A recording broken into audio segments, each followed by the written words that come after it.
11 দলীয় জোটে ঢাকা ৮ আসনের সংসদ সদস্য প্রার্থী নাসরুদ্দিন পাটোয়ারি নির্বাচনী কার্যক্রমের উদ্বোধনী অনুষ্ঠানে কথা বলছেন। আমরা সরাসরি সেখানে যুক্ত হচ্ছি।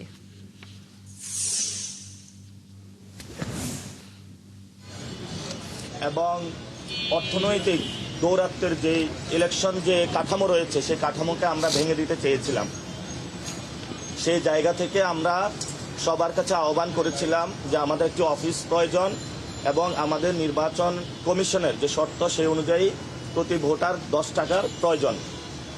আলহামদুলিল্লাহ সেই জায়গায় আমাদের নির্বাচনী ফান্ডে এ পর্যন্ত 12 লক্ষ টাকা উঠেছে এবং অফিসের জন্য আমরা অনেক জায়গায় ঘোরাফেরা করেছি কিন্তু অফিস পাইনি। পরে একজন ভদ্রলোক, নাম তার ওয়াদুদ, ওই ভাই এগিয়ে এসেছেন। উনি এখানে এই অফিসটা গ্যারেজ ছিল, এই গ্যারেজটা আমাদেরকে দিয়েছেন।